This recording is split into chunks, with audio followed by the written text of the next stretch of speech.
Bonjour à toutes et à tous. Alors aujourd'hui on va faire une vidéo un petit peu différente de ce que je fais d'habitude, elle va être beaucoup plus courte. Tant mieux n'est-ce pas hein, on en a marre des vidéos rallonges où elle parle pendant 1 heure, ça va.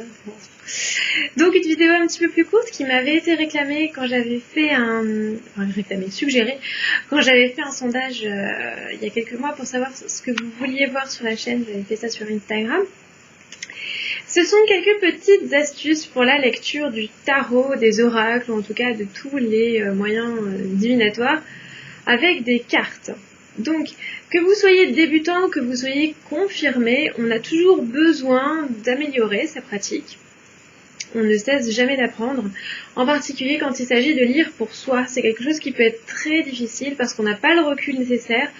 On est aveuglé par nos peurs, par nos espoirs, par nos doutes, par un manque de confiance en soi, par l'ego, par toutes ces choses-là qui nous empêchent de voir les choses clairement et d'avoir du recul.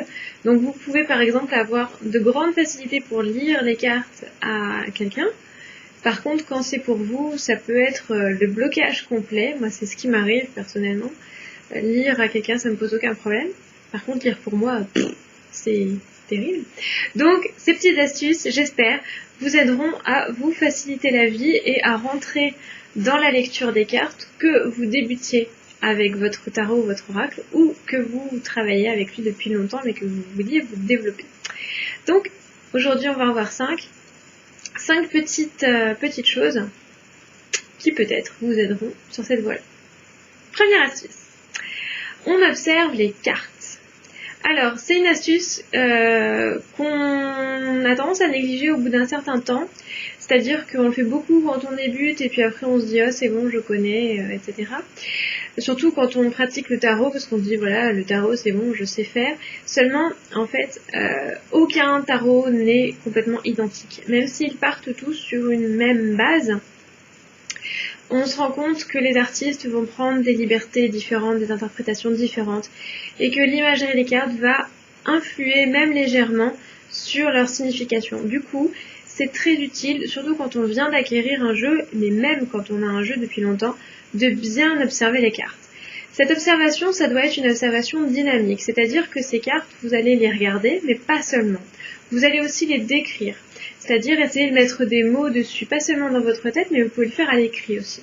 Parce que ça nous demande un effort de réflexion qui fait qu'on analyse les choses quand on doit les écrire et quand on doit les formuler en mots. Du coup, ça peut être particulièrement intéressant de le faire à l'écrit. Vous allez chercher des détails, vous allez chercher des symboles, des choses que vous reconnaissez, vous allez vous attarder sur les couleurs, sur les formes, sur les personnages qui sont représentés, sur leurs attitudes, sur l'arrière-plan, les décors, toutes ces choses qui sont représentées sur la carte, et vous allez essayer de vous demander pourquoi l'artiste a représenté la carte que vous avez entre les mains de cette façon. À votre avis, qu'est-ce qui aurait pu le pousser à faire pousser à faire ainsi? Vous pouvez vous aider d'ailleurs en comparant la même carte dans différents jeux. Ça, c'est un exercice qui peut être très intéressant. Vous prenez, je sais pas, 3, 4, 5 jeux différents. Vous allez étaler à chaque fois la carte que vous regardez. Si vous avez envie de regarder la carte de l'étoile, par exemple, vous allez étaler 5 versions différentes de l'étoile. Et vous allez vous demander s'il y a des points communs, s'il y a des différences, ce qu'ils sont, ces points communs et ces différences, et à votre avis, pourquoi? Et est-ce que ça va, à votre avis, changer le sens de la carte? Tout ce processus-là doit être fait naturellement sans regarder le livret qui accompagne le jeu. C'est quelque chose qui doit être fait à l'intuition dans un premier temps. Vous ne regarderez le livret qu'après. Le livret, on le regarde vraiment en dernier recours. On essaye de faire les choses d'abord soi-même. Donc regardez un petit peu tout ça, voyez les symboles qui sont semblables, les symboles qui sont dissemblables, et voyez un petit peu ce que ça peut vous dire à vous selon votre intuition. Et vous pouvez même aller, quand vous serez un peu plus familier avec le tarot ou l'oracle, aller jusqu'à vous demander, et moi, je l'aurais représenté comment? Quelle couleur j'aurais choisi? Quels objets, quels symboles, quels motifs? Quels personnages, quels décors, quels éléments, quels animaux, qu'est-ce que j'aurais mis dedans? Vous allez voir que c'est un exercice très intéressant et ça peut vous occuper les longues soirées d'hiver. Deuxième astuce, raconter des histoires. Je dis souvent à mes consultants que le tarot, ce sont les illustrations du livre de leur vie dont le texte aurait été perdu, effacé ou égaré. Et c'est un petit peu cette idée-là, c'est-à-dire que quand vous tirez les cartes, vous allez avoir en fait un livre sous les yeux, il n'y a pas le texte, mais il y a les images. Du coup, amusez-vous à raconter des histoires avec ces images-là. Utilisez-les pour vous décrire, pour décrire vos proches. Vous n'êtes pas obligé de prendre qu'une seule carte, vous pouvez en prendre plusieurs. Vous pouvez en prendre des cartes différentes aussi en fonction de différents moments de votre vie, même différents moments de la journée. On peut très bien imaginer qu'on débute une journée, on est un peu à plat, on a passé une mauvaise nuit, on va mettre la lune et l'ermite parce qu'on n'est pas très bien, et puis au fil de la journée, on va rencontrer des gens agréables et ça va être un peu plus sympa, on va mettre l'étoile, et à la fin de la journée, on va rentrer et on va être un petit peu dans un moment un peu plus difficile où on a besoin de laisser la journée derrière, on va sortir la mort, on va sortir ce genre de choses.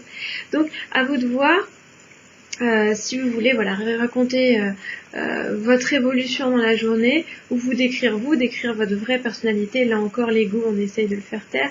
Décrire quelqu'un de votre entourage, votre famille, vos amis, même des gens que vous n'aimez pas aussi. C'est un exercice toujours intéressant de s'attarder sur les gens qu'on n'aime pas. C'est pas facile de s'attarder sur les gens qui nous plaisent pas. On peut aussi imaginer raconter sa journée en détail, donc pas seulement son évolution à soi, mais tous les événements qui nous sont arrivés dans la journée au travers des cartes, avec les cartes. Donc on résume un petit peu tous les événements de la journée avec différentes cartes. On peut imaginer raconter quelque chose qui nous est arrivé, une expérience passée. Ça peut être quelque chose de très important, ça peut être quelque chose de trivial. Raconter un film, raconter un livre. Bref, on raconte des histoires et on essaye de faire des illustrations. On se restreint à rien, on a le droit d'utiliser des cartes plusieurs fois, on a le droit d'utiliser les majeurs, les mineurs si on est avec des tarots. On a le droit de faire ce qu'on veut, on raconte des histoires avec les cartes et on écrit le texte entre ces images et on voit ce que ça donne. Vous pouvez aussi vous amuser, ça peut être rigolo si vous êtes à plusieurs, si vous apprenez les tarots à plusieurs, à vous échanger vos histoires illustrées et à voir si la personne en face arrive à retrouver ce que vous racontez. Alors ça peut être particulièrement rigolo si vous racontez des films avec des livres, avec des jeux de cartes.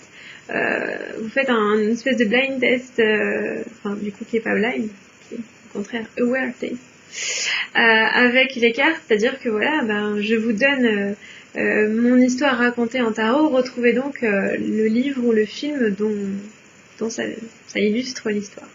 Ça peut être amusant. Troisième astuce qui est sans doute la plus importante et la plus partagée par tout le monde, mais on a tendance à la négliger et pourtant c'est vraiment le nerf de la guerre, c'est tenir un journal.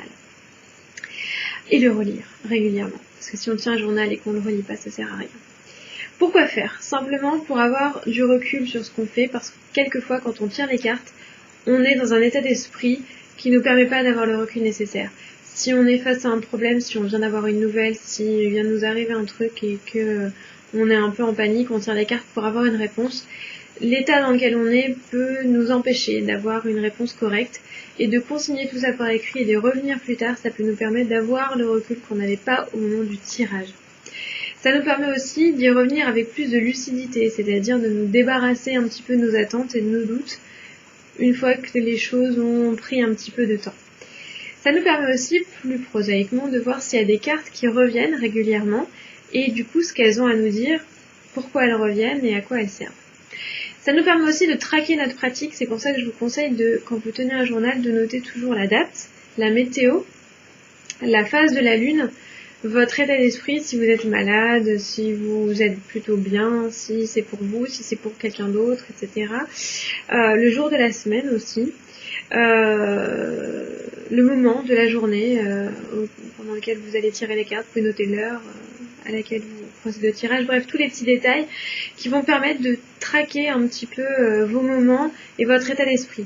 C'est-à-dire que vous allez voir si, en fonction de la phase de la lune ou de la météo, par exemple, s'il y a des jours qui sont plus limpides que d'autres, ou au contraire des jours qui sont plus embrouillés, en fonction de votre forme physique aussi. S'il y a des questions que vous posez trop souvent et qui reviennent trop souvent aussi. Si vous pourriez formuler vos questions différemment, s'il y a des moments qui sont à privilégier par rapport à d'autres. Bref, traquez votre pratique, observez-vous en fait. Ce journal, il vous sert avant tout à vous observer vous en tant que cartomancien, cartomancienne et voir un petit peu les choses que vous pouvez améliorer. Quatrième conseil, photographier ses tirages. Non, pas pour les mettre sur Instagram.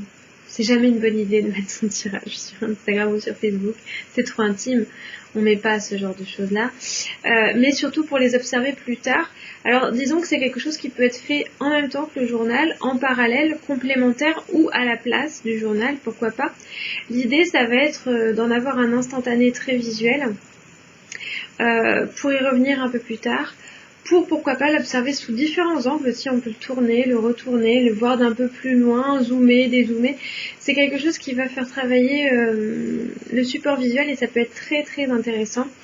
Et ça peut aussi être, en particulier si vous faites un tirage sur la même question à différents moments, c'est-à-dire si vous voulez voir l'évolution d'une situation, ça peut permettre de voir l'évolution justement des choses, s'il y a des cartes qui reviennent mais qui reviennent pas au même endroit, qui se déplacent, s'il y a des couleurs qui prédominent, s'il y a des suites qui prédominent, s'il y a des nombres qui prédominent, etc. Bref, ça va vous permettre de voir les choses d'un seul coup d'œil et du coup c'est particulièrement intéressant de faire et le journal écrit et la photographie parce que ça vous permet de traiter l'info de deux façons très différentes. Et enfin, le cinquième conseil que je peux vous donner, c'est de toujours revenir sur ces tirages une fois que la question à laquelle on voulait répondre a obtenu une réponse ou une fois que l'événement que l'on voulait voir est passé. On revient sur son tirage une fois que les choses sont finies pour voir en fait comment l'événement en question apparaissait dans le tirage, se demander si on l'avait vu ou si au contraire on l'avait pas vu, s'il y a des choses qu'on avait vues, s'il y a des choses à côté desquelles on était passé, et surtout se demander pourquoi est-ce que ces choses-là on les a pas vues, comment elles s'exprimaient, qu'est-ce que le jeu a essayé de nous dire, comment il l'a fait, déjà parce que ça va nous permettre d'anticiper par la suite, de se dire bah tiens le jeu avait essayé de me dire ça et j'ai pas compris, comment est-ce qu'il avait essayé de me dire ça et pourquoi j'ai pas compris. Et ces deux questions-là, c'est ce qui va vous permettre de pas reproduire le même aveuglement, on va dire, pour les tirages suivants.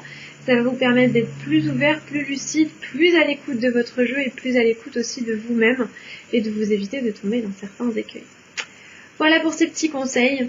Donc j'espère que ça vous aura aidé et que peut-être que c'est des choses que vous mettez déjà en pratique.